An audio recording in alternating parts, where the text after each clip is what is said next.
Welcome back everyone. You're watching the training week from 3rd of August, nice and quick one, where we're playing around, fam. We got 1.5 months before the shoulder operation and we're on new adventures. It's a short video, so I'm gonna talk pretty fast because I got a lot of fun stuff to share.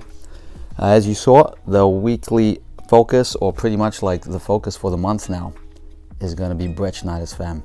And we're gonna start off with talking about the Bretschneider adventures I've had in the past and how it kind of culminated to getting the air sense sussed out in the first week back. So those that have been with me for quite a while remember likely the first time I ever tried more than a full twist. Took me like a long time to even go for. I was too scared to do anything more than a full twist.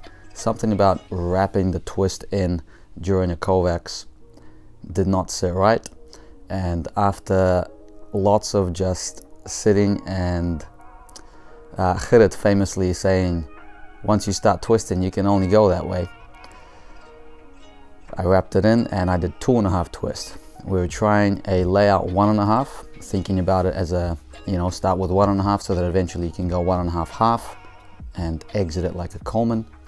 Ended up doing 2.5 and not a clue where I was in the air. This was in about 2020, and did not even want to try it again after that. Was just horrifying. Next time around was 3 years later, 2023, with David Colvin, pre-Worlds training camp in Essex. We had a nice pit over the high bar there, so I thought, why not? Gonna give it a try.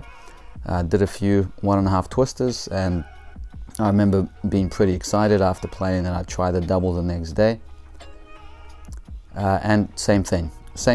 Most of you have probably seen the clip. Another 2.5 twist. I had no clue where I was in the air, and at that point I thought, that's it. This skill's not for me. I just don't have the air sense for this skill. So round 3, fam. Round 3. Andy was my pad slider this time round, and much like in 2020, my whole being told me no. So as you can tell, even the Coleman just looks a little bit funky thinking about more than full twist. And I told Andy, that's it. I'm not doing it.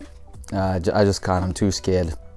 He got me to, he said, just, it's okay, bro. You'll get it. It'll be fine. And I gave myself a second try and got the double twist. So that was my first time actually doing a double twist over the bar. And we went 3 for 3 after that.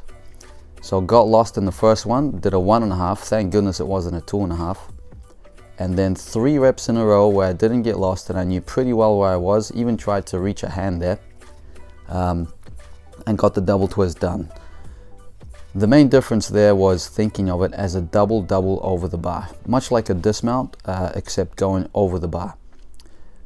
The trampoline that I was doing at the start of the week there, I was trying to go spot the floor, double twist out to feel what a Bretschneider might feel like. And you'll see in the second sesh, same thing. First set got a little bit lost and finished at 1.5, but since then, touch wood, I have not got lost a single time.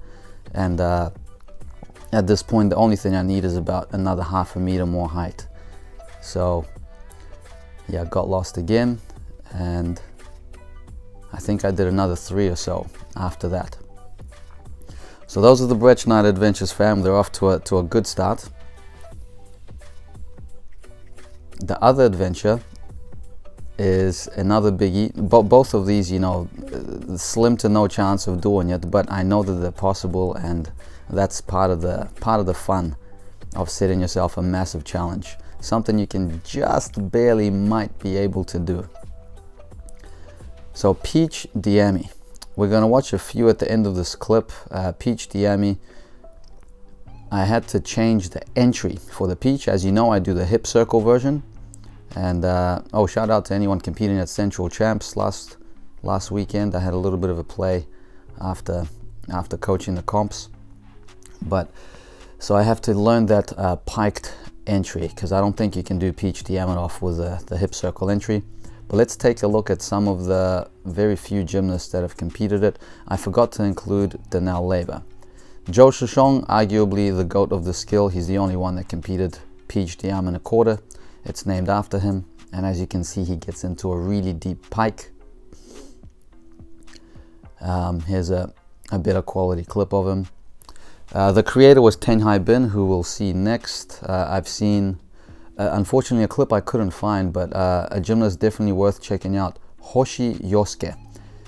Back in the kind of 2010s was his era. He was one of the cleanest gymnasts I've ever seen in my life. Definitely a clip, or definitely a guy you want to check out, Hoshi Yosuke.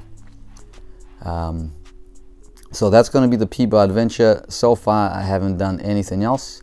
It has been another week, so I'm a little bit late, but I'm looking forward to sharing these Bretschneider adventures. And far out, if I make it, that would be a dream skill. We're going to finish with Yuya Kamoto. I'm not sure if Yuya competed it, but these are some of the best PhD arms that I've seen.